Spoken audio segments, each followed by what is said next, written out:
mientras ustedes colocan sus preguntas en el signo de interrogación que está abajo para los que tienen iPhone, para los de Android que está arriba, pongan solamente la pregunta una sola vez, saben que se guarda. Y mientras tanto, entonces voy a dar respuesta a las preguntas que llegan por fuera, por Telegram y por email. Me dicen: hola Cristian, Dios te bendiga. ¿Qué opinas del ayuno de 40 días y la misión del padre Claudio? Para empezar, no sé quién sea el padre Claudio. Quiero hacer el ayuno, aunque me da un poco de miedo, y aparte mi esposo, agnóstico, me dice que estoy firmando mi pena de muerte, que estoy loca, etc. Gracias, Cristian. Dios continúa bendiciendo tu misión aquí en la tierra. Esta pregunta ya la había respondido en la sesión de 2 horas continua que no se grabó, pero como no quedó grabada, pues doy respuesta nuevamente a esto. Aquí lo que yo llamo es a aquello que de alguna manera jocosamente decía Chesterton, ¿verdad? Que la iglesia cuando entramos al templo nos pide que nos quitemos el sombrero, no la cabeza. Es decir, en términos más encíclicos, ¿verdad? De la encíclica de Juan Pablo II, Fe y Razón, el cristiano no puede practicar su fe de una manera devocional sin atender al sentido común, al uso recto de la razón. Entonces, cuando yo mezclo estas dos cosas, hay circunstancias que yo no conozco de la realidad de esta señora, y mucho menos del esposo que es agnóstico.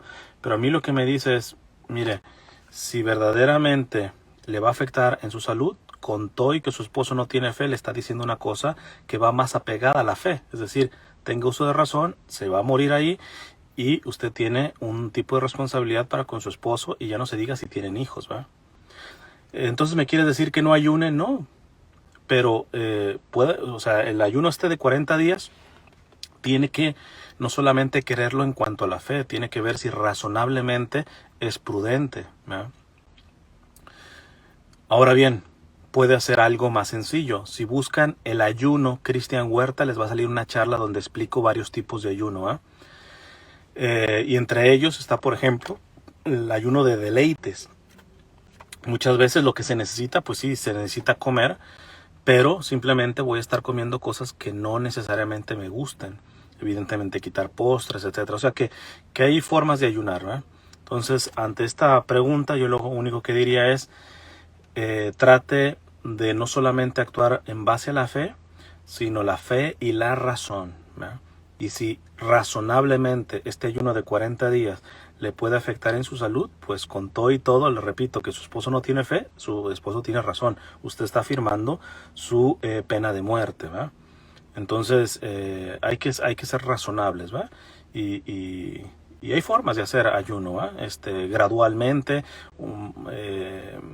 inclusive un ayuno quizá menos intenso, y después de 6 meses hacerlo un poquito más intenso, y va gradualmente, ¿va? En este sentido creo que pudiera haber podría ser por ahí la respuesta que yo daría. Esta otra también ya la había respondido en aquella transmisión que no se quedó guardada, pero la repito.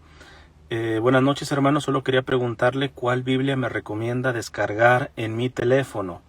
Yo les mencioné, aquí les menciono rápido, la aplicación que yo uso tanto en dispositivos como en mi computadora se llama Verbum. Es esta que está aquí abajito, esta de blanco, Verbum. Y de ahí uno compra Biblias. Tengo que decir honestamente que es carita el contenido que se compra. Pero bueno, fue la única aplicación en la cual encontré la Biblia de Jerusalén latinoamericana. No Biblia latinoamericana, Biblia de Jerusalén latinoamericana. Es en la única aplicación que la encontré. Aplicación que me permite, por ejemplo, les mostraba. A mí me gusta mucho hacer esto, que es la primera parte puedo tener 2 versiones de Biblias, y entonces la primera parte tengo en español, por ejemplo aquí tengo en griego.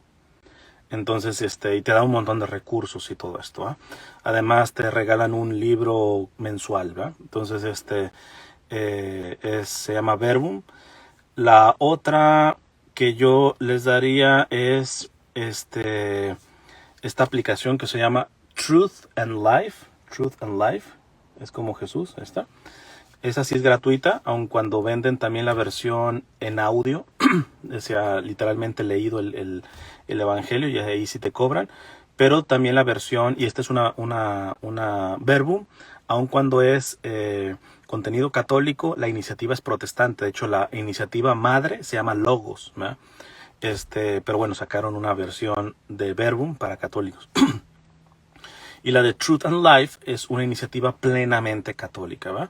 Y la versión tanto en inglés, de hecho en inglés la versión que tienen, los comentarios son muy buenos.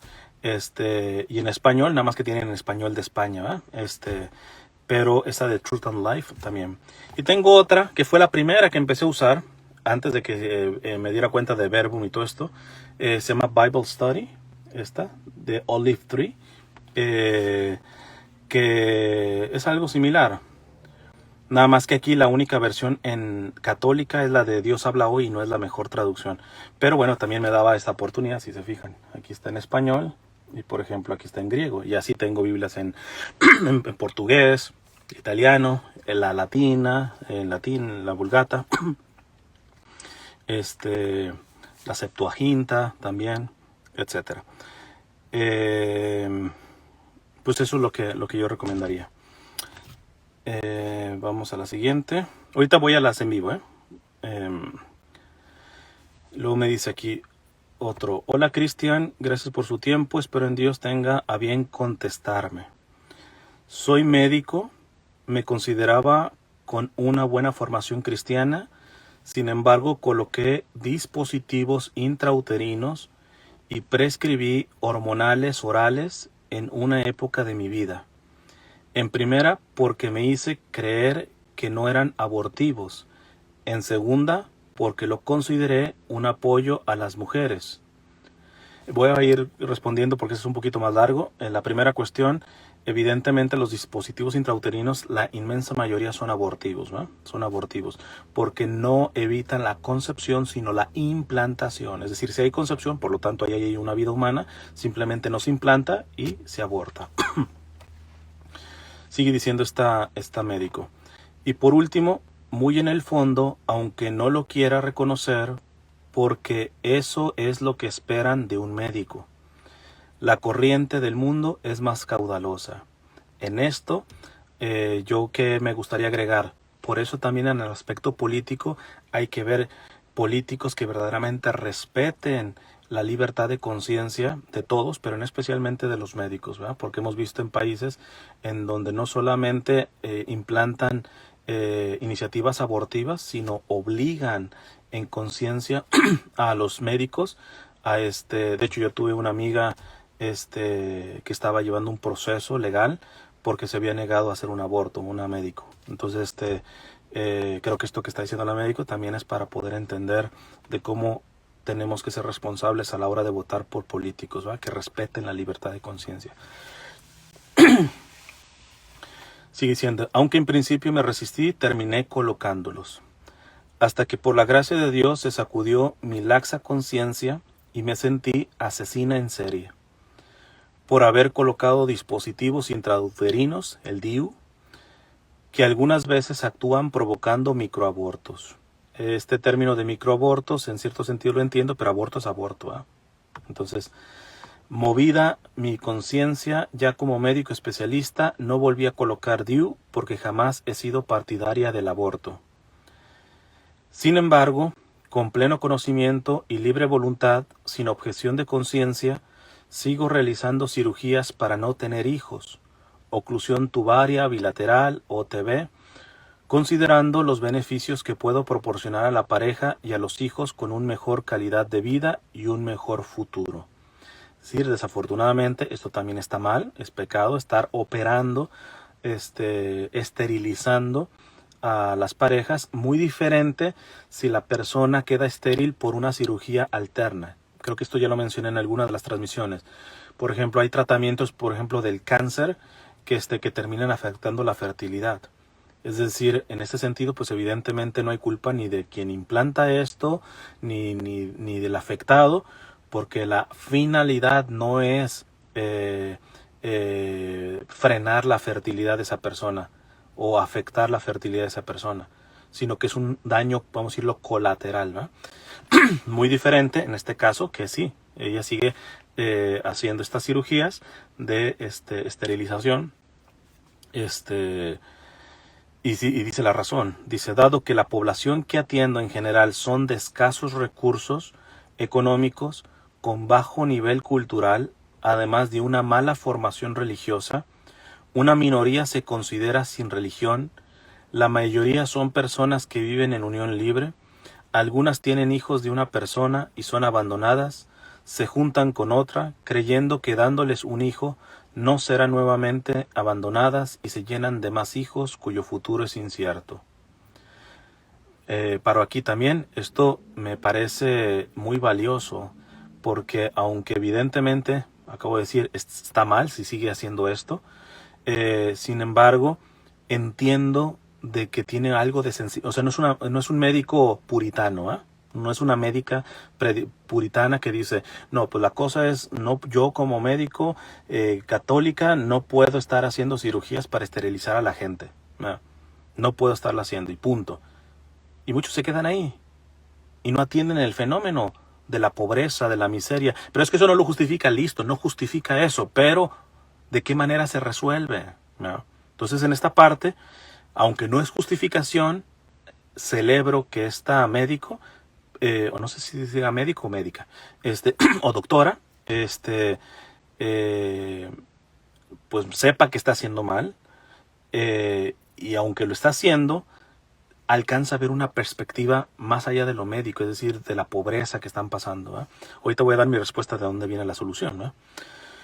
Bajo el pensamiento humano de ayudar a la mujer y de así proteger a los niños de un ambiente nocivo y de no crear futuros delincuentes, justifico mi actuar, consciente de mi posición contraria a la enseñanza de la Iglesia Católica. O sea que mínimo ella sabe que está yendo en contra de la doctrina católica, la cual he llegado a considerar exagerada e insensible en algunos casos.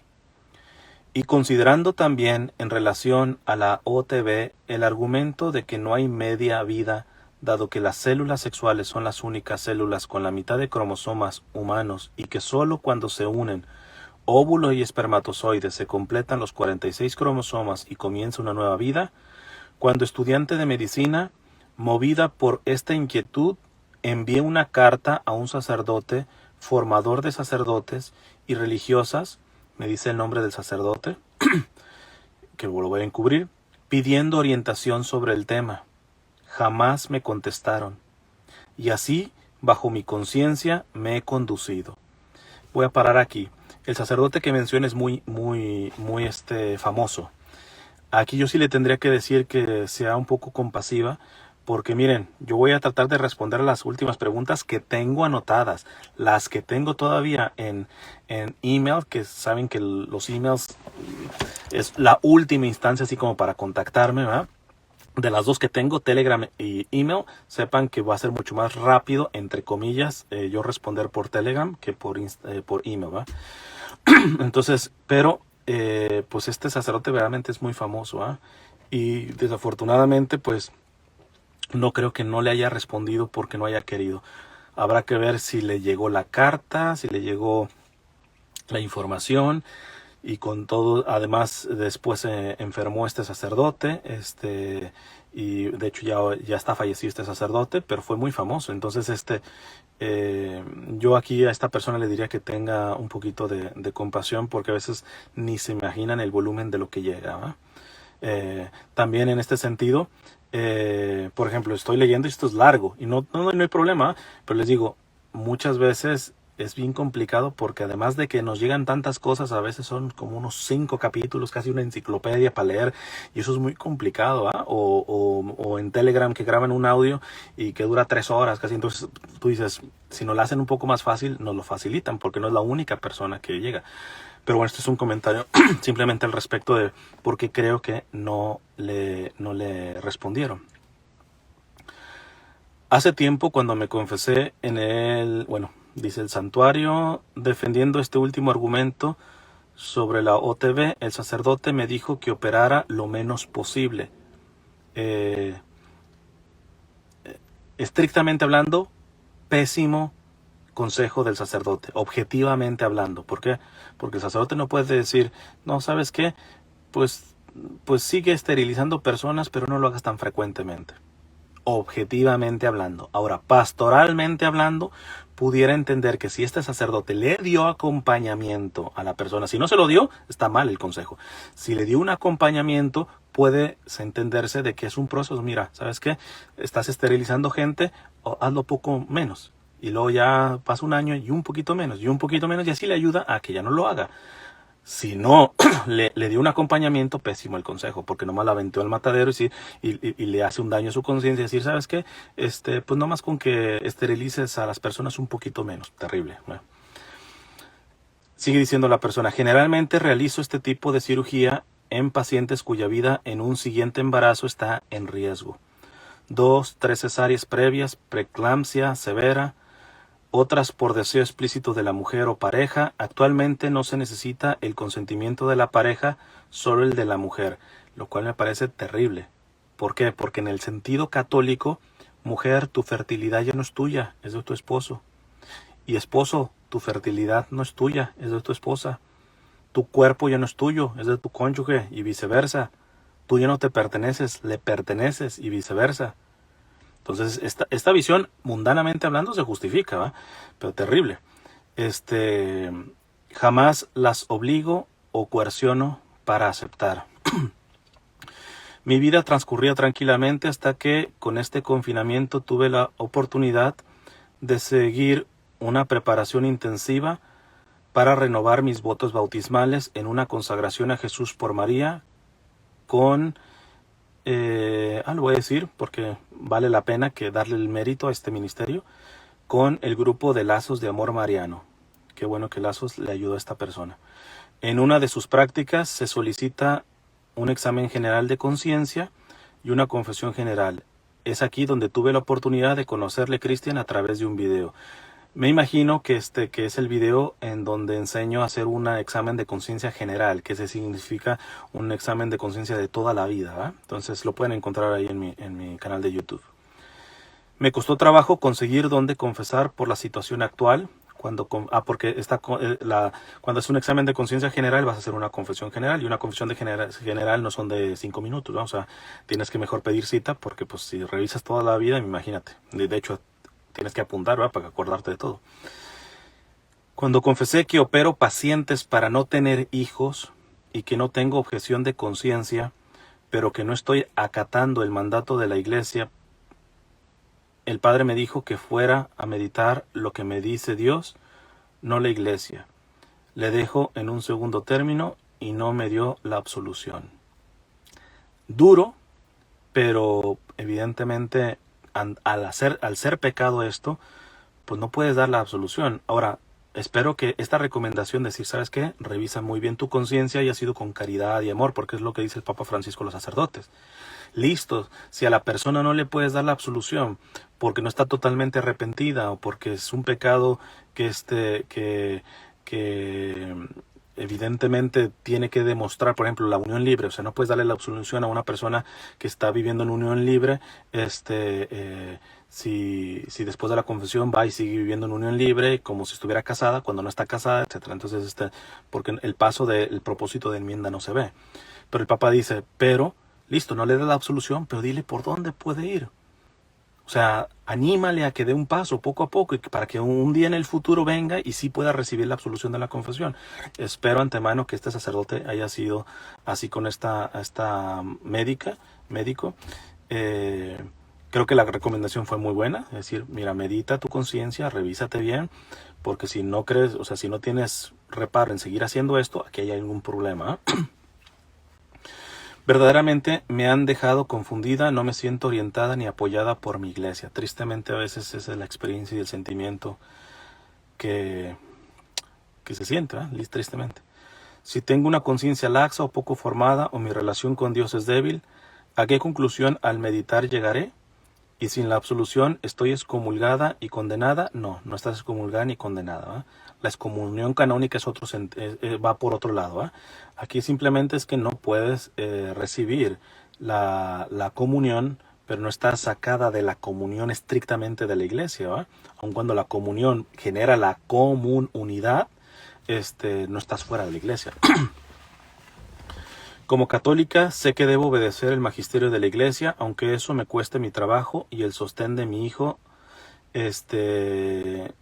Y bueno, aquí voy a parar, me voy a saltar algunas cositas para cuidar la privacidad. Es otra cosa que también tendríamos que ver a la hora, por ejemplo, de hacer decisiones políticas, ¿eh? Porque muchas veces precisamente se ven asfixiados los médicos y amenazados por su trabajo si no se adhieren a políticas que un católico no se puede adherir. Ahora, además agrego, una vez respondí algo similar a esto, de que esto habla no solamente decir, sí, los políticos, cómo asfixian a los médicos católicos, de no les dan su libertad de conciencia, sí, espérate, pero también nos tenemos que revisar tú y yo. ¿Por qué? Porque supongamos que ella comience a actuar católicamente, ¿va? Y esto le vaya a costar su trabajo, y tiene un hijo, ¿en verdad todavía podemos decir que un católico se tiene que sentir abandonado? Digo, en los Hechos de los Apóstoles se dice que inclusive vendían sus cosas, se la daban a los apóstoles y los apóstoles iban distribuyendo según las necesidades de cada uno. Y dice que en las primeras comunidades no había gente necesitada. Entonces, esto también es muy fácil decir, no, los políticos, la culpa es por andar eligiendo políticos que no respetan la libertad de conciencia. No, la culpa también es de que cuando nos lleguen malos políticos y asfixien a los médicos, al poner en juego básicamente su trabajo, estos médicos no tengan el respaldo de una comunidad católica que no los deje pues ahí arrumbados y aventados. Pero como hoy el católico parece que vive en su burbuja, mientras yo y mi familia estemos bien, pues allá que se pudra el mundo de sed, de hambre. Acabo de publicar el día de ayer que hace unos días 74 inmigrantes murieron ahogados, entre ellos bebés, en las aguas que van de África hacia Europa. Y eso, y hay quien dice, pero ¿para qué se ponen en ese riesgo? Y, o sea, y cuando tú escuchas eso, a mí se me revuelve el estómago, ¿eh? Porque se muestra que el católico no está le faltan las entrañas de misericordia. Nuestro Señor nos diría aquello que dice en la Sagrada Escritura, misericordia quiero y no sacrificios, ¿verdad? Entonces también tendríamos que ver esa parte. Ya voy terminando y doy mi solución o lo que yo creo que puede hacer esta mujer, médico. Pero al consultar más sobre este asunto, Humane Vitae, Catecismo de la Iglesia Católica y videos, esto muy bien, es decir, nos está quedando, si realmente los sacerdotes no le han apoyado y todo esto, mínimo, qué bueno que por propia iniciativa se esté formando. Tuve la oportunidad de conocer el pensamiento de matrimonios católicos en lazos de amor mariano, formados verdaderamente en conciencia y conocimiento, defendiendo la paternidad responsable. Y me di cuenta que el verdadero problema de fondo no son los métodos anticonceptivos, sino la falta de formación religiosa en nuestra comunidad católica de palabra y no de hecho. Si fueran esposos verdaderamente católicos, yo no estaría en esta disyuntiva y los hogares serían verdaderos formadores de hijos de Dios, en donde a pesar de las carencias materiales, el amor a Dios y a la familia supliría todo, todo, todo. Perfecto, le dio el clavo, ¿eh?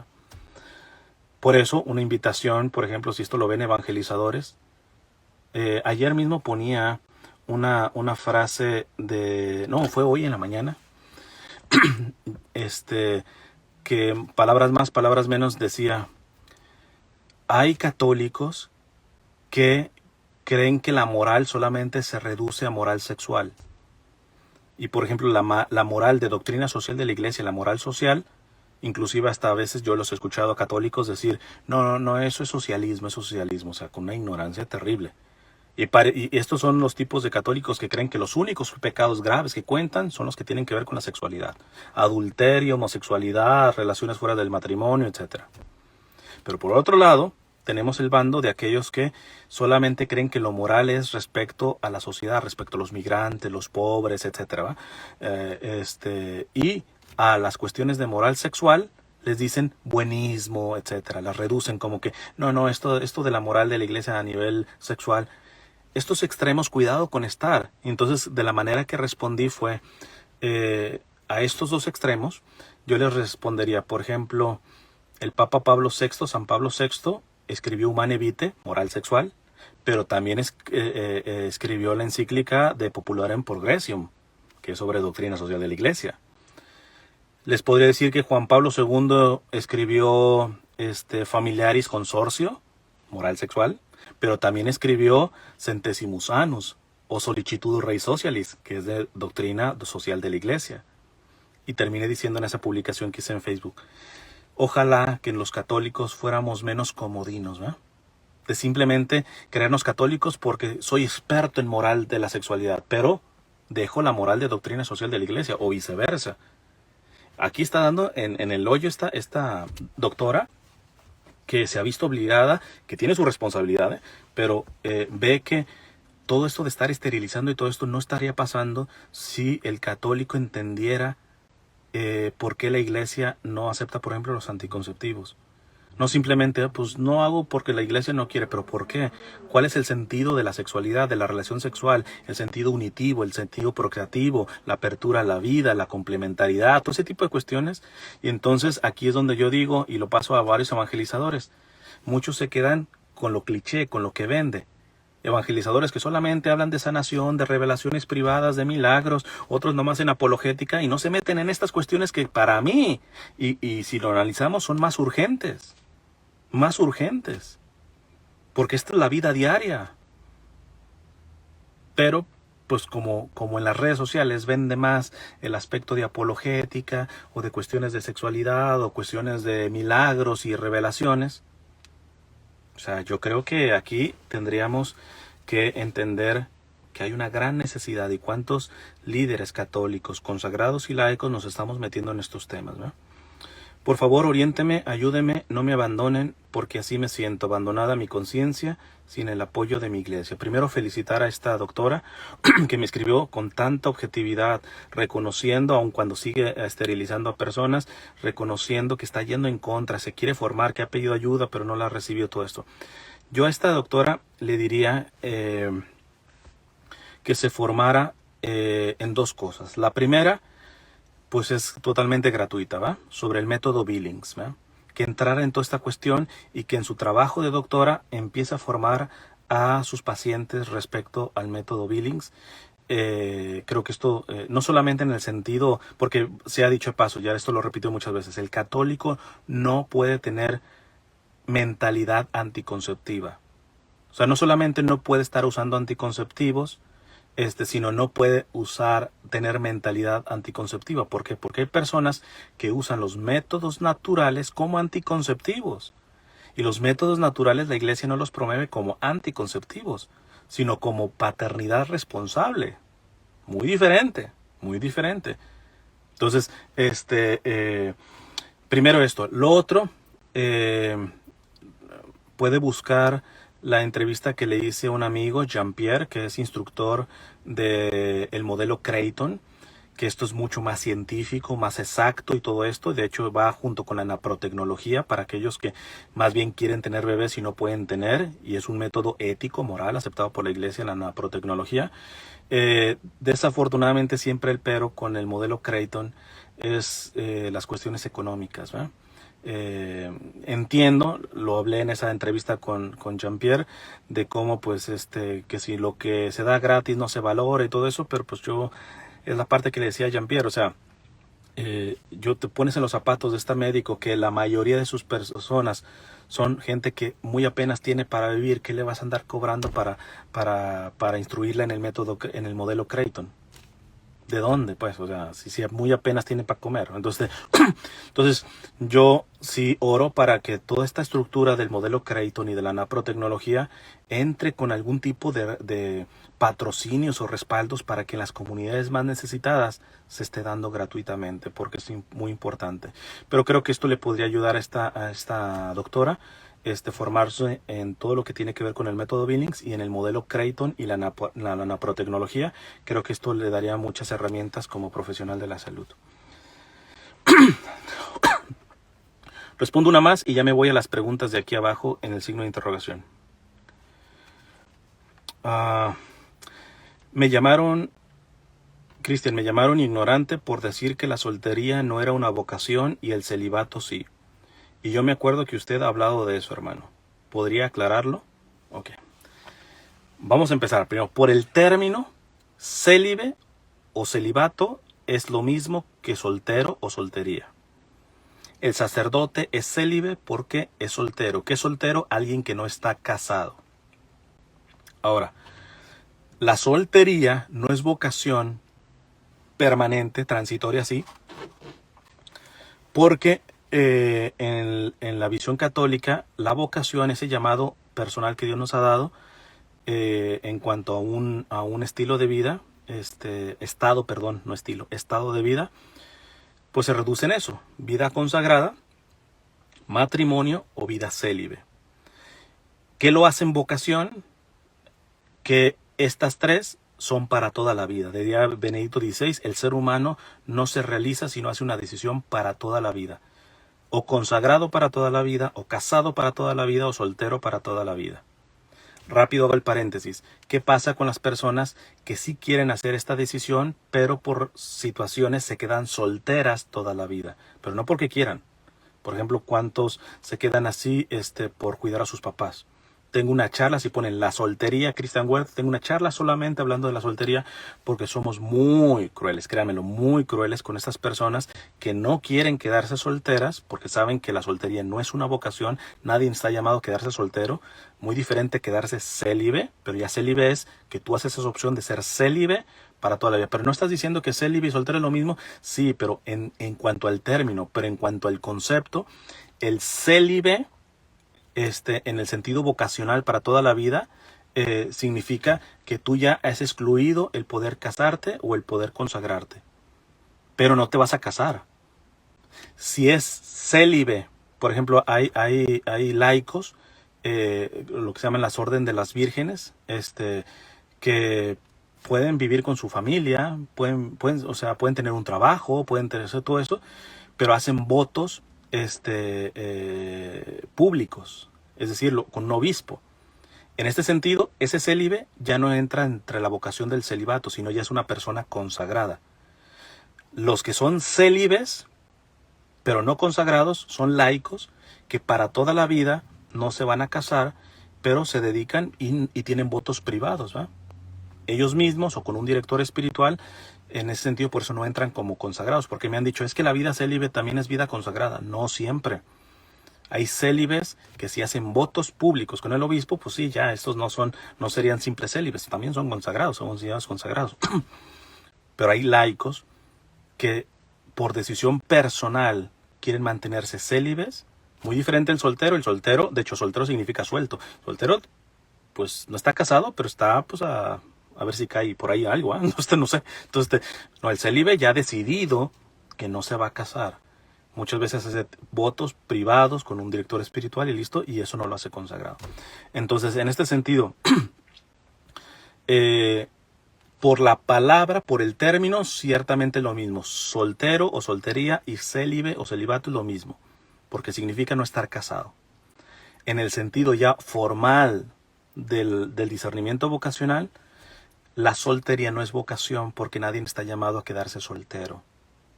En el sentido de como que ni pichas, ni cachas, ni dejas batear, ¿verdad? Entonces, sino que estamos llamados a ser para toda la vida o consagrados. Aquí agreguen sacerdotes, religiosos y célibes con votos públicos.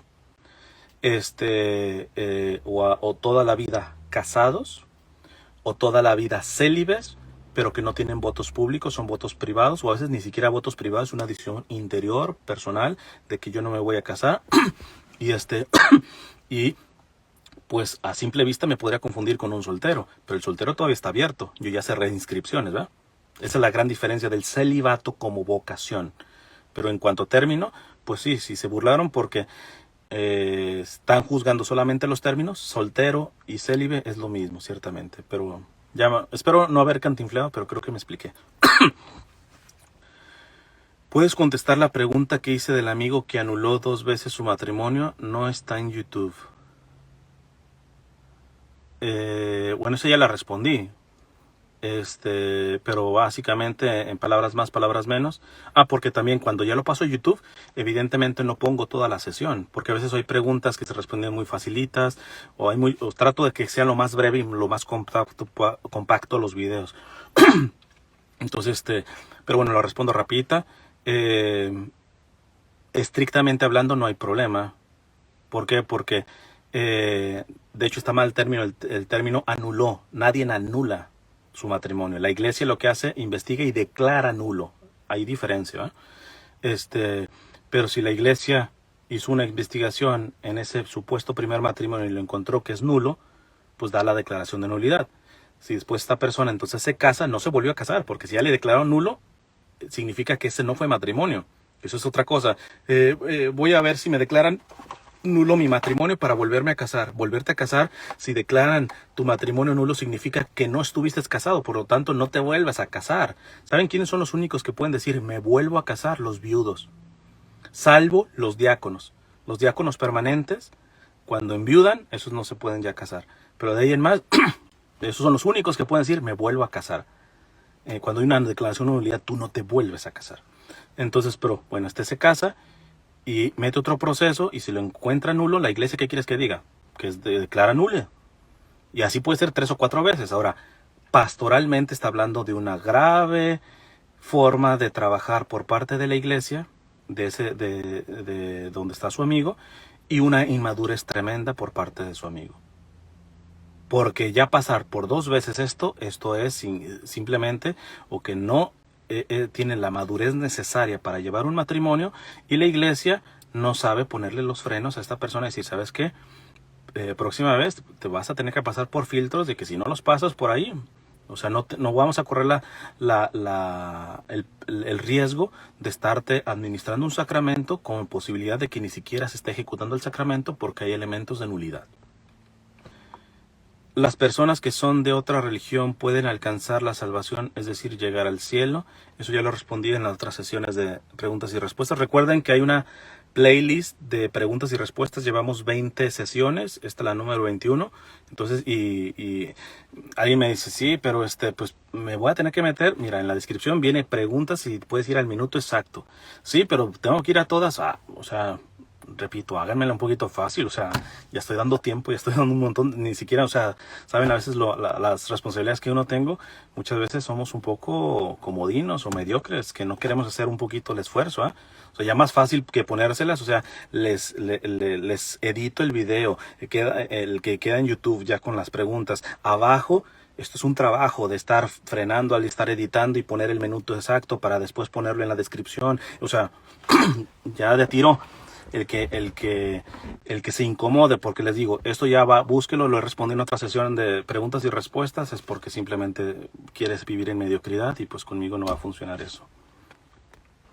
A ver, el siguiente dice, primero agradecerle de antemano por el tiempo que se tomó para hacer estos videos acerca de las revelaciones privadas del padre Michel Rodríguez. O está hablando de hace unos meses, hice una sesión de videos, una serie de videos sobre las profecías del padre Michel Rodríguez. Ha sido como un mes bastante cansado, para ponerlo en palabras criollas, porque desde que mi esposa vio estos videos, así como usted lo dice en el video, se ha vuelto muy extremista. De hecho, por eso saqué esos videos, ¿verdad? Porque hay algunos que literalmente le estaban haciendo más caso. Yo no digo que todo lo del padre Michel Rodríguez esté como en tela de duda, una cosa, de hecho me parece un buen sacerdote y todo, pero cuando una persona le da más peso a una revelación privada que la Sagrada Escritura, se sabe más las frases de una aparición de la Virgen que del magisterio de la Iglesia, estamos mal como católicos. Tal vez no de enviarme al infierno por no creer, sino como que le da mucha importancia y me critica mucho por mi escepticismo, que también escuché está mal. Esto sí lo digo porque muchos de estos que están súper aficionados a revelaciones privadas y mensajes y todo ese tipo de cuestiones, juzgan con severidad a aquellos que no se quieren adherir, olvidándose de una cosa: la revelación privada no es esencial a la fe. Es decir, yo hoy, revelaciones privadas, por ejemplo, aprobadas por la iglesia, por ejemplo, las apariciones de la Virgen de Fátima, yo como católico, yo creo en los mensajes de Fátima. Pero si yo dijera, ¿sabes qué? Yo no creo ni en la aparición ni en los mensajes de Fátima, por muy aprobada que esté en la iglesia, no dejo de ser católico, porque no es esencial a la fe. Muy diferente si digo que la Virgen no es virgen, ahí sí me meto en problemas, porque la virginidad de María es dogma. Entonces, es patético, es bochornoso, es hasta de mal gusto ver personas que supuestamente se creen muy espirituales por andar con revelaciones privadas y mensajes acá, y tratan con la punta del pie a aquellos que simplemente dicen, no, gracias, yo no creo, o me huele mal por aquí, etcétera. Porque están en su derecho. No es obligatorio como católico andar creyendo revelaciones privadas, por muy aprobadas que estén en la iglesia. Ya no les digo revelaciones privadas que ni siquiera están aprobadas por la iglesia y que pueden ser hasta peligrosas. Yo mismo, me dijeron, creo que el padre Michel Rodríguez sacó algo de... Nada más que no me acuerdo muy bien el contexto, ¿eh? Pero bueno, me llegaron de otros que supuestamente en octubre iba a haber, sabe cuántos acontecimientos, que iba a haber hambruna, que iba todo eso. Mira, ya vamos en noviembre. Digo, la cosa no está fácil, pero estrictamente hablando, las profecías, esas mentadas profecías no se cumplieron.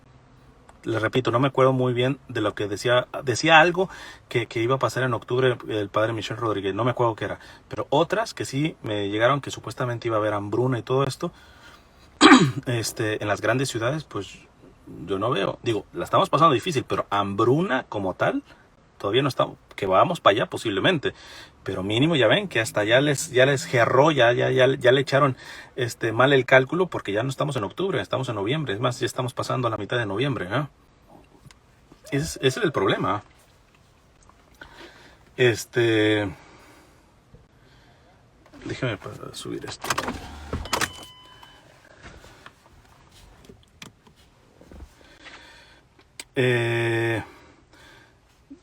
Sigue diciendo este hermano, ojalá tuviera el tiempo para leer mi correo y darme una respuesta. Mi problema con estas revelaciones que hace el padre no es que yo piense que son fraudulentas, pero sí, como usted lo menciona, falsas. Paro aquí por si alguien no ha visto sus videos. La iglesia puede decir que una revelación, por ejemplo, privada puede ser verdadera. No tengo que explicar. Dice que es verdadera, pues decir que sí reconoce que esto viene de algo sobrenatural. Puede ser falsa, lo cual no significa que sea mala. Yo muchas de las profecías del padre Michel Rodríguez, tal cual lo digo y lo sostengo, las creo falsas. ¿Por qué esta crítica? No estoy criticando. Falso, en el sentido de análisis de estos fenómenos místicos, significa que no viene de raíz sobrenatural. Puede ser simplemente de la psicología de la persona. O sea, pueden ser cosas buenas. Pero aquí cuando se dice falso es desde que no se puede probar de que venga de una cuestión sobrenatural, ¿no? Ahora, lo que sí es, palabras mayores, es catalogar de fraudulento. Fraudulento, sí, es decir, que la persona fingió, que quiso engañar. Ahí ya estamos, ahí sí ya es un juicio severo y negativo.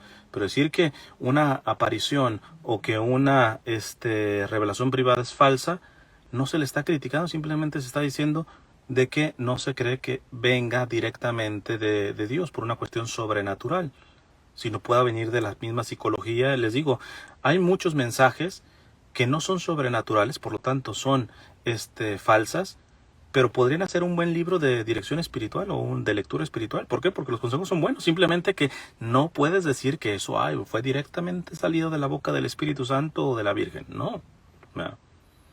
Ya lo fraudulento, les digo, es diferente. Pero bueno, dice, ¿en qué sentido yo siento como laico de la iglesia, sin ningún estudio teológico, hermenéutico, ni nada que me dé el derecho de criticar o poner en duda las revelaciones?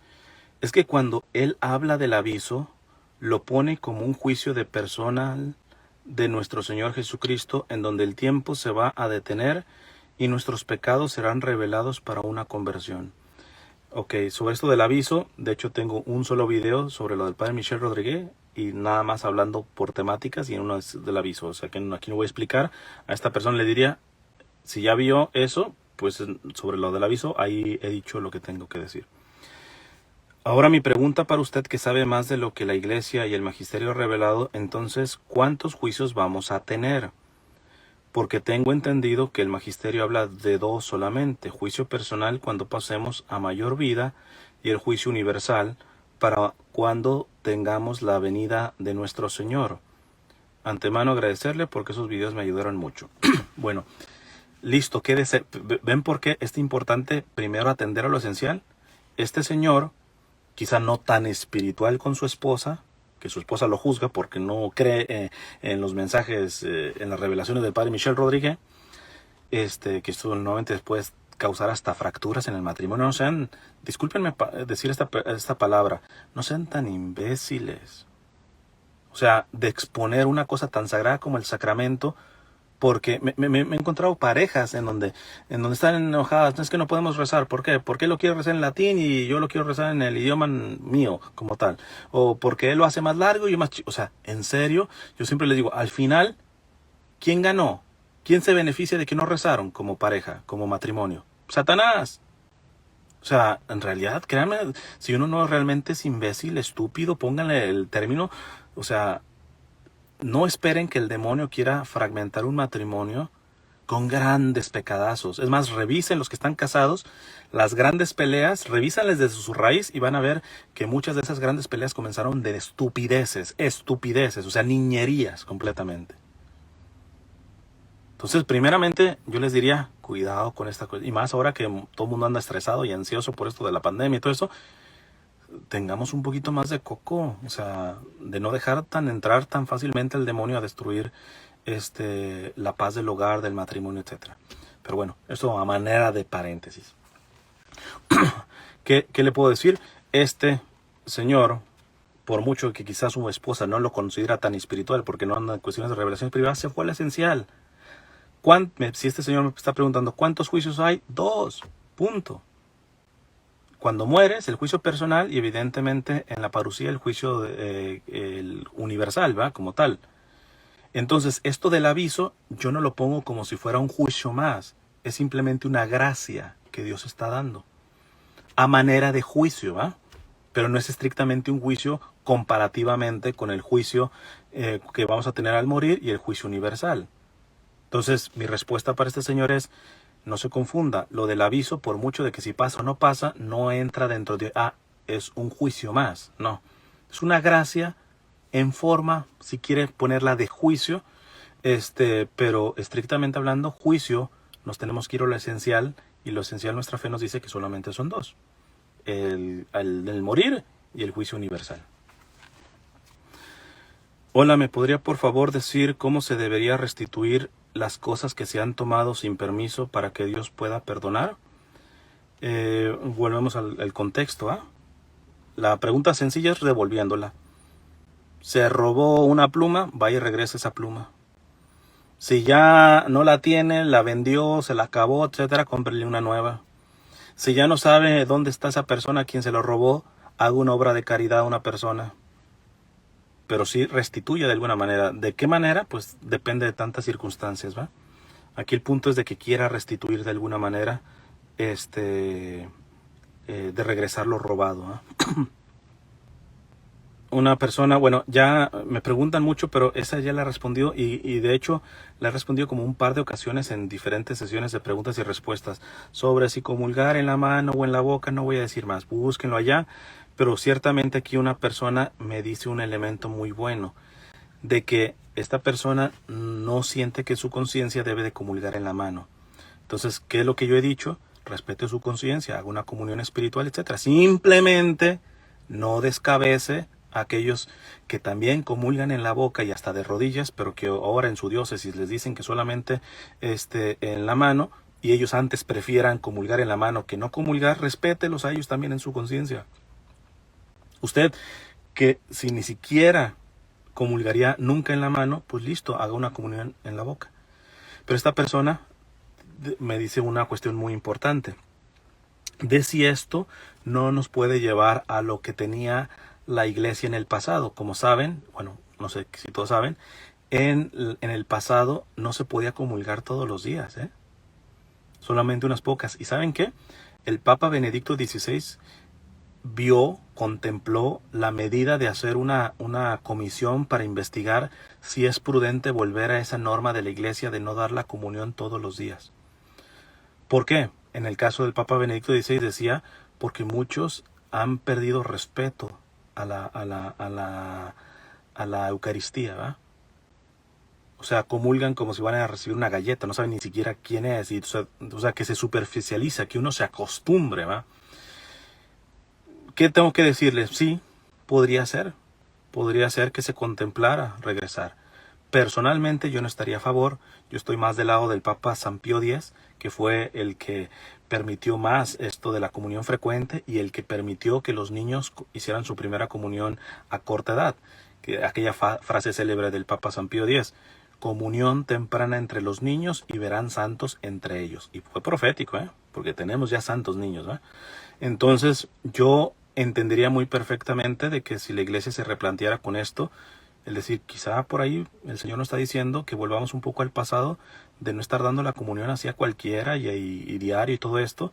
A mí me mataría, honestamente, porque les digo, sí estoy más del lado del Papa. Yo creo más bien que tendríamos que educar, eso sería más bien educar, pero hoy más que nunca yo necesitaría la comunión diaria, ¿no? Entonces, pero no se me hace descabellado porque la iglesia en el pasado se ha manejado así. Tengo una pregunta. Hay personas que viven en pecado, unión libre, no van a misa, etcétera, pero no saben y no creen que lo que hacen es pecado. Si yo le digo a esa persona, estás en pecado mortal porque vives en unión libre o porque nunca vas a misa, pero la persona no cree que sea tan grave, ¿sigue siendo ignorante? El hecho de escuchar de mis labios que lo que hace es pecado, ya la hace conocedora del pecado plenamente y por tanto culpable de éste. O la persona tiene que creer que lo que hace es pecado. En otras palabras, simplemente escuchar decir que algo es pecado, pero no creer que lo sea, sigue siendo ignorancia y la persona es libre de culpa. No, vamos a entender rapidito esto. De hecho, si quieren profundizar más, hay una charla que le llamé, si ponen los tipos de pecado, Cristian Huerta, les tiene que salir esa charla donde hablo de esto. Pero así como a grandes rasgos, existe lo que se llama ignorancia vencible e ignorancia invencible. Alguien puede cometer un pecado por ignorancia. ¿Cuánto es el monto de culpa? O si tiene culpa o no tiene culpa, depende si esa ignorancia se podía vencer.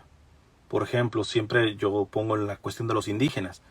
Los indígenas hacían sacrificios humanos, pero ¿hasta qué punto era pecado estrictamente hablando ese sacrificio humano cuando hasta lo hacían por bien? E inclusive en juegos de pelota que tenían los indígenas, el ganador era el que pasaba a ser sacrificado, era un honor. Entonces,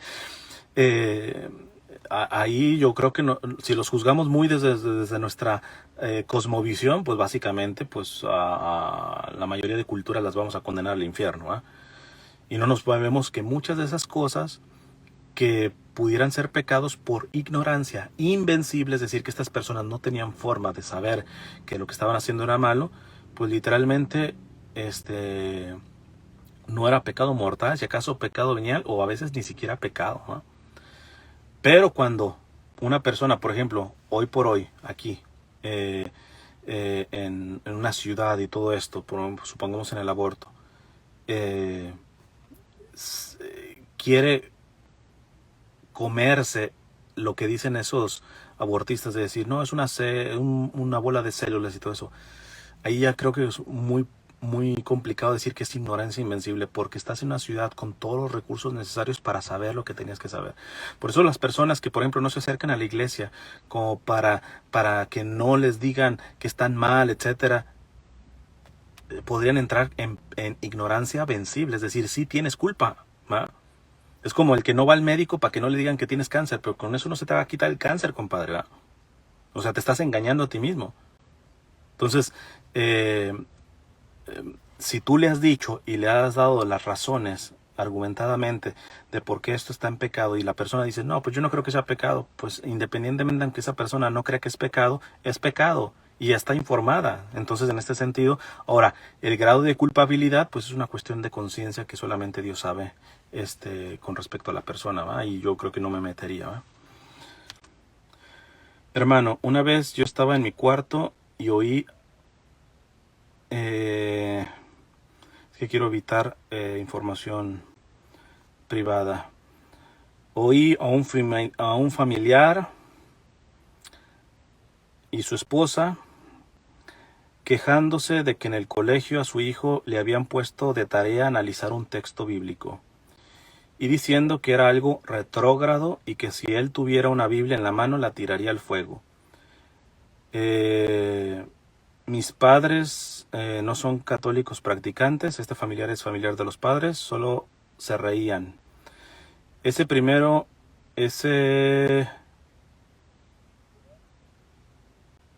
Ok, también otras críticas al Vaticano, de que son mafiosos.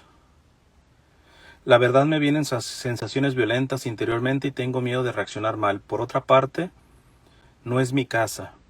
Así que mi pregunta es, si podrías darme algún consejo sobre cómo reaccionar, cómo dominarme ante las blasfemias, si se dijeran delante de mí cuando no es en mi casa, ya que es la casa de mi padre realmente. Ok. Aquí yo creo que va mucho con lo que dije en la transmisión pasada. Óralo, disciérnelo, porque yo no conozco bien tu padre, yo no conozco los familiares de tu padre, yo no conozco la escuela, yo no conozco muchas cuestiones, ¿verdad? Entonces yo lo oraría y bajo conciencia, inclusive si tienes un director espiritual o platícalo con un sacerdote, puedes todavía ampliar más tu discernimiento. Pero en teoría yo no tendría ningún reparo en que si se está blasfemando y yo no tengo autoridad ahí, retirarme, punto. Punto, tan sencillo. Muchas veces podrá hacer quedarme por si puedo hacer algún tipo de diferencia, ir metiendo un poquito de poco a poco alguna palabrita, sin estar peleando y todo eso, para que precisamente en ese lugar de oscuridad donde se blasfema se empiece a ver un poco de luz. Depende de tantas cosas, yo lo discerniría, ¿va? Pero una vez discernido yo sería firme en eso. Siguiente, hola Cristian, quisiera saber si tienes algún videoconferencia que hable en relación a las peleas en el matrimonio debido a que la pareja es coda. O bueno, eso lo usamos los mexicanos mucho, también se traduciría tacaño, ¿no?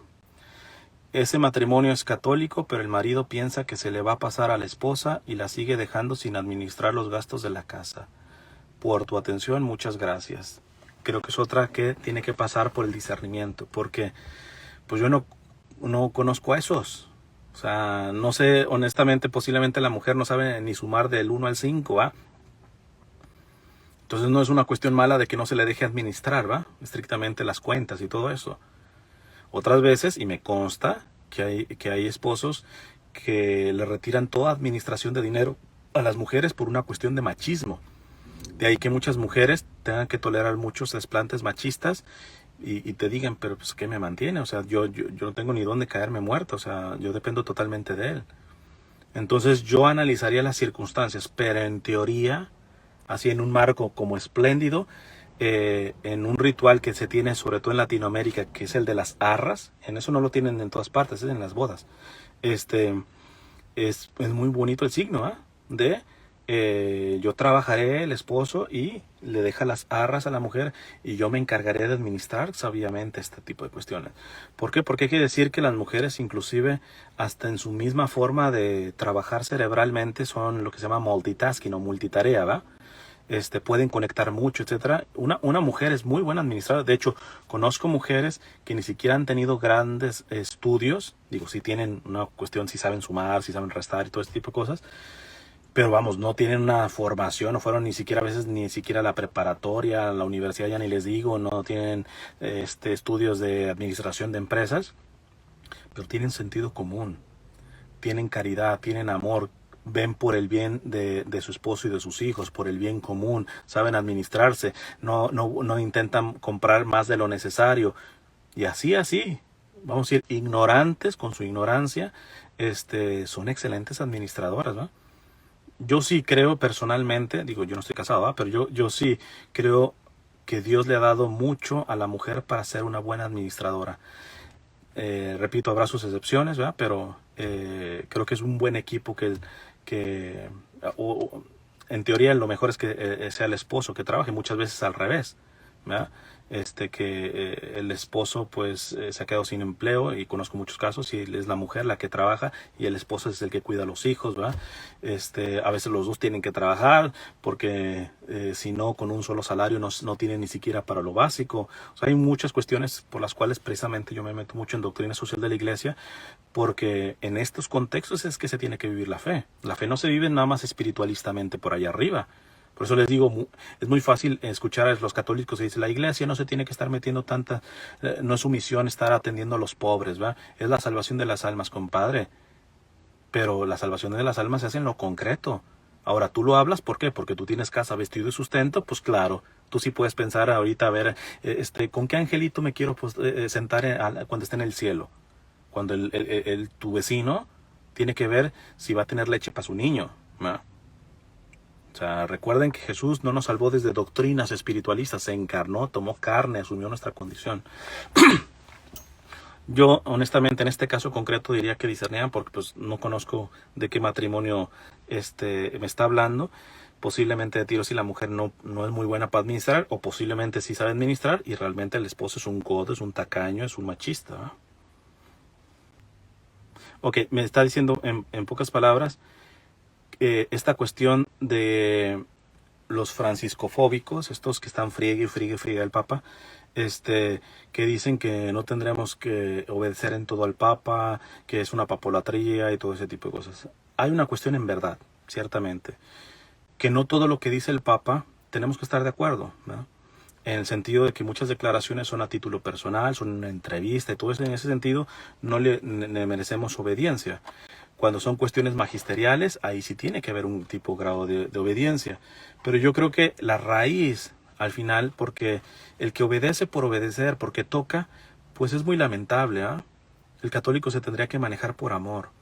Yo, por ejemplo, cuando defiendo al Papa, no es bajo un tipo de obediencia ciega, por mucho que me puedan decir papólatra y todo ese tipo de cosas, sino porque verdaderamente me mueve el amor, porque verdaderamente alcanzo a interpretar gestos que posiblemente no los traduce muy bien el Papa Francisco, pero alcanzas a detectar que hay un bien ahí.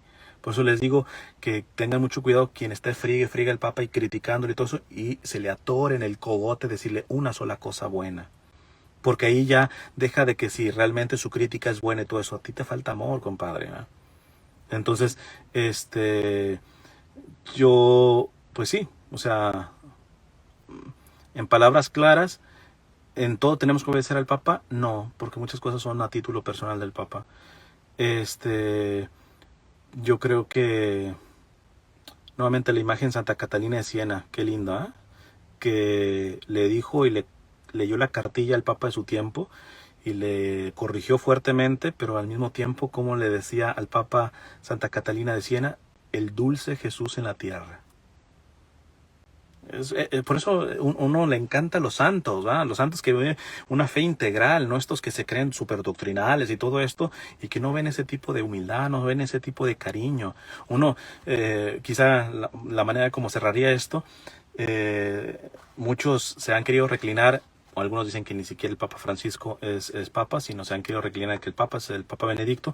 Algunos sí creen que es el Papa Francisco, pero siguen diciendo, pero Benedicto es mejor, ¿y cómo extrañamos a Benedicto? Mira, nadie tan aficionado a la puerta de Benedicto como yo, o sea, y ustedes pueden ver los que me siguen de hace mucho tiempo, sobre todo en el pontificado del Papa Benedicto, y antes, que lo seguía como el cardenal Ratzinger.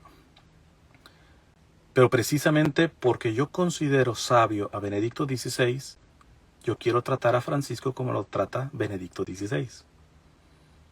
Porque esa es la incongruencia, que algunos se van en contra de Francisco por ponerse en el club de Benedicto. Bueno, si ustedes valoran tanto a Benedicto, actúen como Benedicto.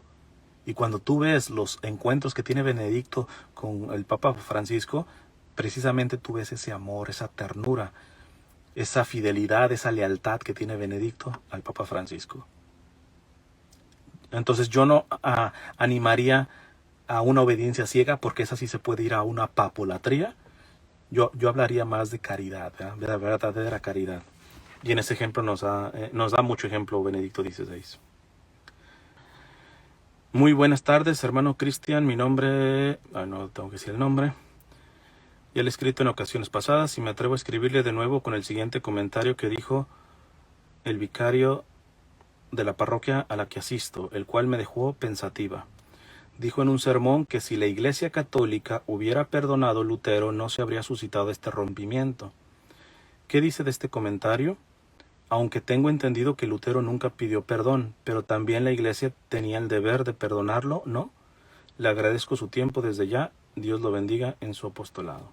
Miren, aquí está una cuestión como la iglesia como esposa de Cristo tiene los sentimientos de Cristo. Y esto a veces cuando lo digo escandaliza, pero ojo, quédense bien con todo el concepto. Yo llego a decir, tú no necesitas arrepentirte para que Dios te perdone. Tú no necesitas ni siquiera confesarte para que Dios te perdone. ¿Cómo no? Espérate. Si Dios es amor y amor eterno, Él no deja de amar. Cuando tú estás pecando, en el mismo momento del pecado, Dios te está amando. Y si es amor, Dios en ese mismo momento que estás pecando, te está perdonando. Pero, ¿qué es lo que hace que ese perdón entre en contacto contigo? Es decir, que te beneficies ese perdón, el arrepentimiento. Eso es muy diferente. O sea, cuando uno va y se confiesa, no es que Dios, no, yo no lo perdono, hasta que no venga aquí a confesarse. Ah, ya se vino y se confesó, listo, ahora sí te perdono. No, cuando tú vas y te confiesas, el perdón de Dios está ahí. Y ha estado siempre ahí esperando. Pero no puede violar tu libertad, no puede implantarse, no se te puede imponer. ¿Por qué? Porque sería violar tu libertad, y respeta tu libertad. Esa libertad con la cual tú te tienes que arrepentir. Cuando te arrepientes, abres la puerta a ese perdón que siempre Dios te lo ha dado. O sea, Dios no es como nosotros decir, no. Hasta que no me pida perdón, yo seguiré enojada y muy indigna. ¿Verdad? Ya ven, las mujeres a veces en los pleitos de matrimonios, y también los hombres se ponen a veces muy dignos. ¿Verdad? No, Dios no es tan infantil. Entonces, entendiendo que la iglesia es esposa de Cristo y se adhiere a los sentimientos de su esposo, que es Cristo, la iglesia siempre perdonó a Lutero. La diferencia es de que si Lutero no se arrepintió, no pudo ser receptáculo de ese perdón. No se favoreció de ese perdón. Y en este sentido, no es culpa de la iglesia, es culpa de Lutero. Es decir, no es que la iglesia pudo haber evitado esto si lo hubiera perdonado. Como esposa de Cristo, Lutero tenía el perdón. Pero ese perdón no se puede dar activamente sin la otra parte, que es el arrepentimiento. Y si Lutero no se arrepintió, pues... Ahora, evidentemente, hay que decir que Lutero, por lo tanto, está en el infierno, no sabemos. En el último instante pudo hacer un acto de arrepentimiento, ve tú a saber. A nosotros no nos toca mandar al infierno a la gente. Hay dos que no las voy a contestar porque... Nada más que sí les prometo que en el futuro, porque todavía me falta más información y quiero hacer algo más al respecto. Hay muchas preguntas que me hacen sobre los libertarios, ¿va? Sobre todo por algunos argentinos. La sesión pasada hablé un poquito de estas ofensas de Milei al Papa Francisco. Yo lo único que les digo es de que muchos de estos libertarios sé que son muy buenos, por ejemplo, en defensa de la vida, ¿va? O contra la ideología de género. En todo eso yo creo que los tenemos que apoyar, ¿va? Y porque lo hacen, y lo hacen muy bien. Son personas muy preparadas. Pero a algunos de ellos yo les he escuchado que defienden el derecho a blasfemar. Ve tú a saber. Derecho a blasfemar. Y hay católicos que son super fans de estos libertarios porque están en contra del aborto, porque le pegan bien duro a los izquierdistas, a los progres y a las feminazis y todo ese tipo de cosas, compadre. Pero revísale bien, o sea, tú no puedes ser un fan ciego. Defiende muy bien a la vida, pero como un libertario, bueno, como libertario le entiendo que le entienda, pero como un católico se puede adherir a un libertario que dice que hay derecho a blasfemar.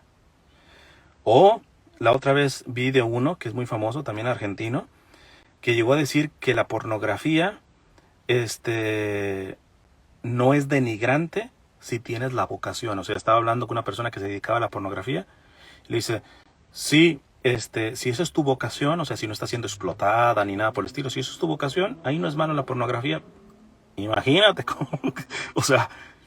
Y hay católicos que están súper aficionados con su banderita, con estos libertarios que son bien conservadores y le pegan bien duro a los progres. Pero compadre, ¿cómo puedes tú aceptar el paquete de un libertario que te dice que la pornografía no os denigra si es tu vocación? Y esto lo ha dicho el libertario, sí, y le aplaude a este libertario que dijo esto, por ejemplo, cuando pega duro a los abortistas y todo eso. Por eso digo, sepan seleccionar. Ya en el futuro hablaré más al respecto, pero estos son sobre todo por aquellos que me preguntan sobre los libertarios. Y la otra, que ya también lo dije rapidito, sobre Catholic Link, sobre estos cursos de emprendedurismo católico, y sobre qué tan legítimo es estar haciendo marketing y poner cuestiones de publicidad y vender cuestiones de evangelización. Ya me contacté con la persona que está dando esos cursos. Espero ya profundizar porque evidentemente no puedo ser injusto, necesito bien informarme. Ya de antemano les digo que no me huele bien esta cuestión de emprendedurismo en cuanto a la evangelización y marketing y dineros y todo ese tipo de cosas, porque como dice el Papa Francisco, una de las cosas que pudren mal las iniciativas de evangelización comienza cuando el diablo se mete en el bolsillo, ¿eh? Muy diferente el emprendedurismo en cuestiones seculares, por estrategias del marketing, mientras sean éticas, en cuestiones seculares, perfecto, pero siempre cuando se mete dentro de la evangelización, por la propia naturaleza de la evangelización, creo que hay mucho riesgo cuando metemos cuestiones de marketing, publicidad, dineros y todo ese tipo en la evangelización. Hay un gran riesgo que la evangelización se prostituya. Pero en estos, todos los que me han dicho, denme más chancecita. Estoy apenas comunicándome con la persona indicada de esos cursos para primero informarme bien y no hacer juicios sin yo no tener la información. Son 77 minutos. A ver, tengo miedo de que no se vaya a guardar si no corta ahorita, pero voy a responder algunas aquí en vivo. El Papa felicitó a Biden.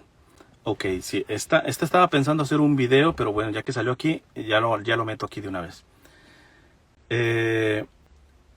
A mí no me consta, no he visto un comunicado oficial de la iglesia, yo personalmente, pero el Partido Demócrata dijo que sí, que se comunicó y que lo felicitó y todo eso. Acá los obispos de Estados Unidos sí lo felicitaron. ¿Estoy yo de acuerdo con esto? No y sí. ¿En qué sentido? Sí, porque pues el Papa es jefe de Estado. Y dentro de los jefes de Estado sabemos que hay protocolos, hay tratados internacionales, o sea, hay cosas que ya no es porque si te gusta o no te gusta, son cuestiones de convenios entre los estados, entre los países, ¿verdad? Son cuestiones oficialistas, ¿verdad? Entonces, en este sentido, pues sí estoy de acuerdo que el Papa felicite a Biden como va a felicitar a cualquier otro presidente que gana una elección.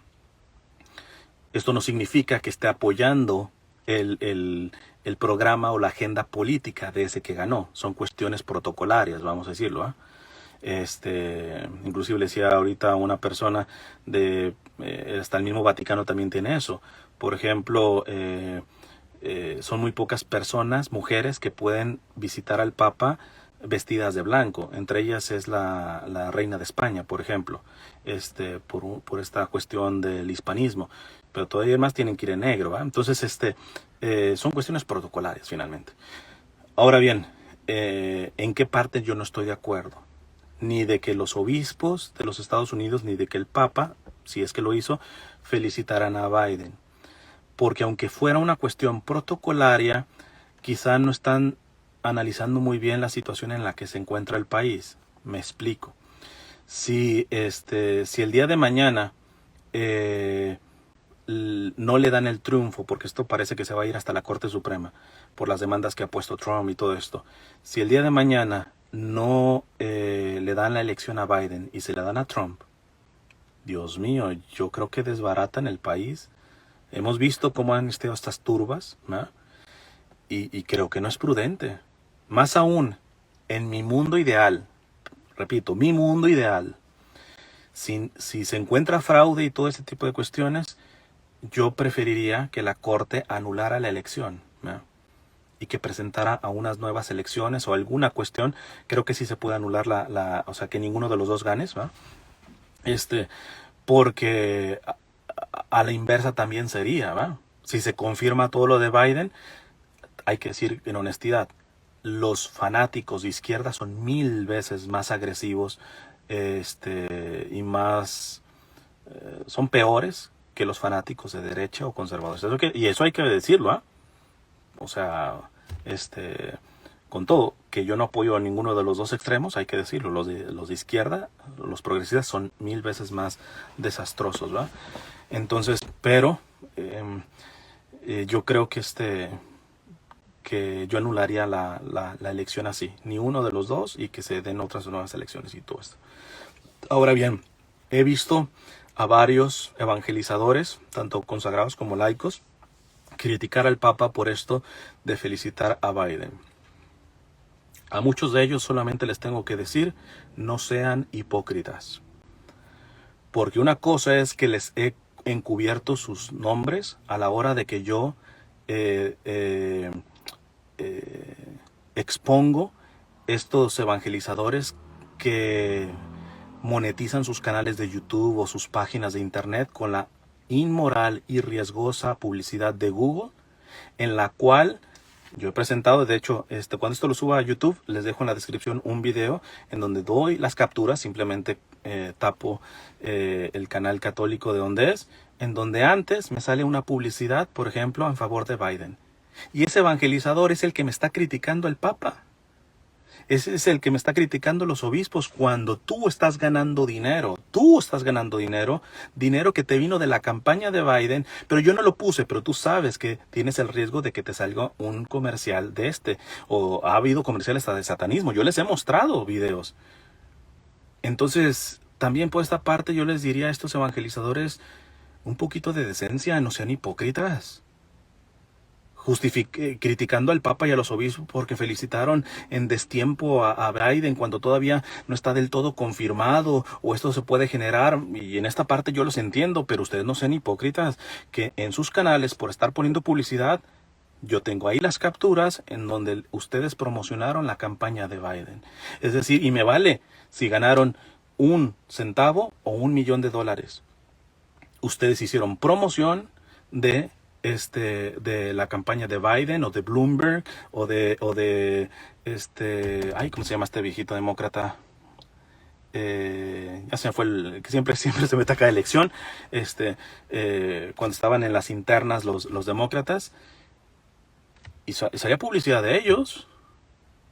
No, pero ahora estos católicos se escandalizan, y yo les entiendo de que un católico, bueno, yo tuve material en donde dije un católico no puede votar por Biden, pero muchos, sí, es que esos son los culpables, esos falsos católicos que votaron por Biden y todo ese tipo. Compadre, Sanders, ya aquí pusieron ya de Bernie Sanders, publicidad de Bernie Sanders salían en sus videos, ¿verdad? Entonces, si en tus propios videos, por andar poniendo publicidad y justificar que no es pecado, porque a todos los que le he hecho la corrección sobre esto de la publicidad se han justificado y tú has ganado dinero, ¿eh?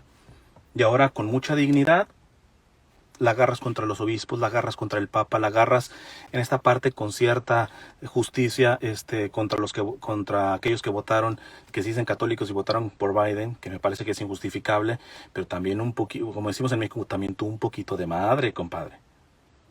Que a ti te ha entrado dinero, y te digo, no me importa si fue 1 centavo o $1,000,000, a ti te entró dinero por las campañas de estos progresistas, muy en especial de Biden, por andar poniendo publicidad, permitiendo publicidad, porque la podrías quitar de tu canal de YouTube.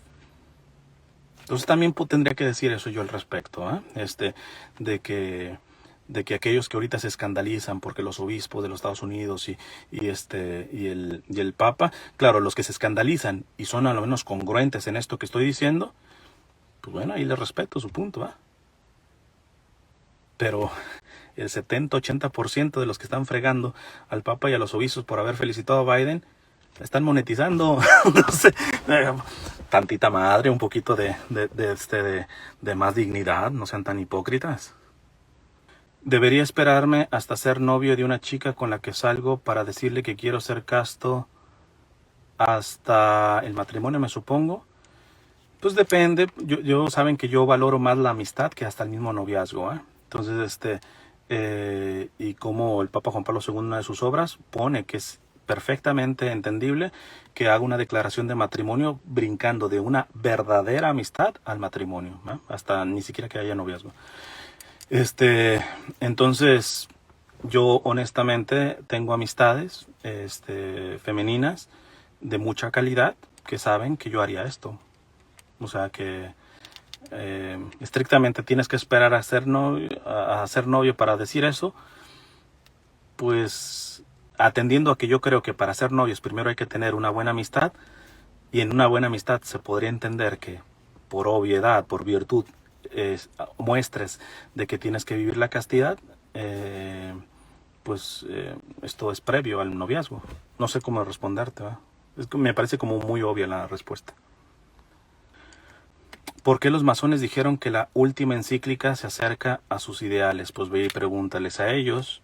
Además, ya lo he dicho, el Papa León XIII, estamos hablando de finales del siglo XIX,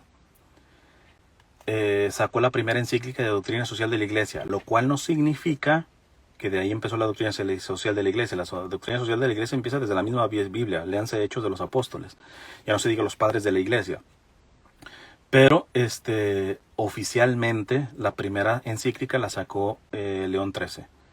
Cuando la sacó León XIII, hubo grupos de estos católicos que se creen la divina garza envuelta en huevo, que empezaron ya a rezar por el Papa porque estaba siendo coludido por los masones. Seguramente se está dejando influenciar por los masones. Cuando el mismo Papa León XIII tiene documentos en contra de la masonería. Cuando el Papa León XIII fue el que puso el exorcismo de San Miguel Arcángel, esta oración de San Miguel Arcángel la inventó el Papa León XIII. O sea, ¿de qué me hablan? O sea, cuando alguien me está diciendo es que el Papa Francisco se está acercando a los masones, la misma gata de hace 2 siglos se la hicieron al Papa León XIII. Entonces, y muchos empiezan a hablar. Es más, a ti que tú haces esta pregunta, yo te preguntaría, no me respondas, pero te preguntaría, ¿tú ya leíste la encíclica completa? Porque no falta el católico hipócrita, por no decir otra palabrota, que ya se monta en opinar sobre la encíclica del Papa sin ni siquiera la ha leído completa. Nada más habla por lo que otros dicen, pero ni siquiera la ha leído completa. Vi por ahí un evangelizador de ya de algunos años, años de edad, que cuando la estaba leyendo, él la estaba poniendo como si hubiera leído la encíclica completa, cuando yo había leído un artículo y realmente estaba dando los datos del artículo. Y se pintó como si hubiera leído la encíclica cuando, compadre, nomás leíste el articulito, el resumen que hizo otro portal. O sea, no me dan a tole con el dedo tan fácil, ¿va? Una persona homosexual puede ser padrino de bautismo. Sí, si vive en castidad, no hay ningún problema. Al contrario, daría un excelente ejemplo. ¿Por qué? Porque un homosexual que vive en castidad está mostrando la virtud de la templanza, del dominio propio. Un excelente ejemplo que le va a dar a su ahijado. ¿Qué opina de la relación en yugo desigual? Dependiendo de qué se entiende por yugo desigual. Algunos lo ponen en cuanto a las creencias, pero sabemos, por ejemplo, en la iglesia que existen los matrimonios mixtos. Esto, le voy a decir un poquito a nivel privado. Un santo sacerdote que conozco, una vez hablando a nivel personal, estábamos hablando esto de las relaciones, de noviazgo y todo ese tipo de cuestiones, y él me decía, ¿sabes qué? Yo a veces veo que hay, por ejemplo, muchachitas protestantes o evangélicas más preparadas para llevar un buen matrimonio que otras católicas, y yo no tendría como sacerdote reparo alguno en casar a un católico con esa evangélica. Entonces, y lo permite la iglesia, se llaman matrimonios mixtos, ¿va? Entonces, cuando ya se aleja más, estamos hablando de otra religión, el Papa Benedicto dijo que no se podía dar canónicamente esa cuestión, porque fíjense, aquí el problema está ni siquiera tanto en la pareja, el problema es con los hijos. De hecho, en los matrimonios mixtos, la parte no católica no se tiene que ser católica, pero tiene que comprometerse a que los hijos van a ser educados de acuerdo a la iglesia católica.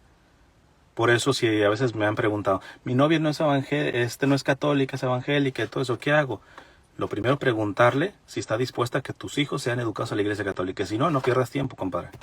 Pueden romantizar y mucho las cosas, pero el matrimonio es mucho más que quedarse así en cuestiones románticas. Hay cuestiones prácticas que después verdaderamente pueden causar crisis. Eso en cuestión de fe.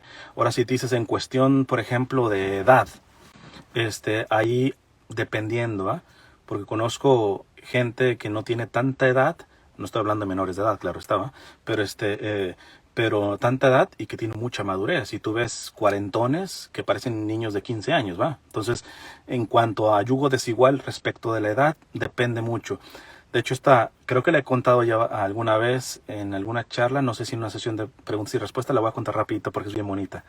Una vez estaba yo haciendo de control de calidad de algunos programas católicos y de pronto iba el programa de una psicóloga católica. Era el Día del Amor y la Amistad. Y el que estaba en los controles, no sé, se enfermó, se tuvo que ir.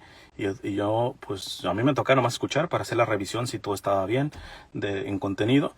Pero pues entré al quite, ahí a los aparatos, como más o menos le hallo, totalmente.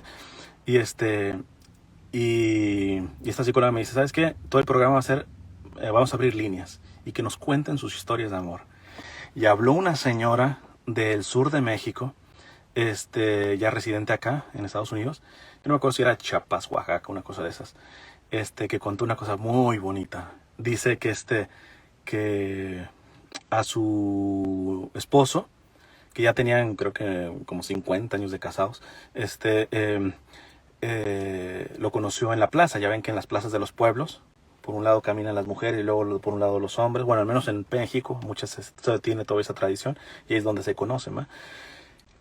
El problema está que ella era menor de edad, creo que tenía como 15 años.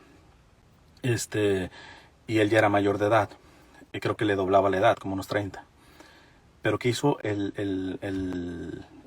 esposo? Le dijo, habló con los papás de la muchacha, le dijo, mira, yo sé que es menor de edad, tengan seguridad que no la voy a buscar ni nada por eso, nomás le pido permiso de que le pueda mandar cartas. Y esas cartas ustedes las pueden leer sin problema, ¿eh? Y me voy a esperar hasta que sea mayor de edad. Y literal, de 15, o sea que de 16, 17, 18, se esperó 3 años. Por 3 años la estuvo carteando la muchachita. Cuando cumplió 18, creo que tuvieron 1 o 2 años de noviazgo y después se casaron. O sea, le doblaba la edad, pero belleza de matrimonio. Entonces, yugo desigual en cuanto a la edad, pues hay historias de estas. Ahora, hay otras historias en donde, por ejemplo, esto es muy cotidiano con los varones que busquen chiquitas precisamente para manipularlas, ¿va? Entonces depende, ¿va? Y evidentemente cuando hay manipulación ese matrimonio no va para bien. Depende mucho de lo que se entienda por yugo desigual. Miren, aquí esto es simplemente por aclararlo, ¿eh? Esta persona dice, Salvador Melara dejó la iglesia, oremos por él. Para quien no lo conoce, él era un protestante que se convirtió a la iglesia católica, un teólogo protestante que se convirtió a la iglesia católica. Hoy hablando con una persona me dijo la misma información. Yo me he comunicado personalmente. Perdón, se cortó, ya no le queda casi batería. Bueno, lo que decía es, yo me he comunicado, no sé si siga haciendo su WhatsApp con Salvador para verificar primero la información, pero de antemano, cuidado con linchar a la gente. Que no sería la mejor noticia de que él haya dejado la iglesia y haya vuelto a los protestantes y todo esto, listo. Pero es que hoy tenemos una clase de católicos que pareciera que nacieron para linchar, ¿va? Entonces, tomo este comentario por el hecho de que hoy también sube la noticia. Que sepan que yo traté de comunicarme al WhatsApp con el que me comuniqué una vez con él. De hecho, en una cuestión de corrección fraterna, que él fue muy abierto en escucharme y todo esto. Pero yo antes confirmaría, y una vez confirmado sería muy prudente, porque él es un hombre casado, tiene hijos, y ya en el pasado, aunque él haya cometido también imprudencias al hablar y todo esto, en el pasado también muchos lo han linchado y se han llevado entre las patas a familiares que no tienen vela en el entierro. Entonces yo les animaría a tener verdadera caridad. Miren, lo voy a dejar aquí. Una disculpa, pero ya no me queda casi batería y ojalá que esto sí se pueda guardar para poderlo subir al canal de YouTube. Les agradezco mucho, que Dios les bendiga y una disculpa a todos los que hicieron alguna pregunta que no alcancé a responder.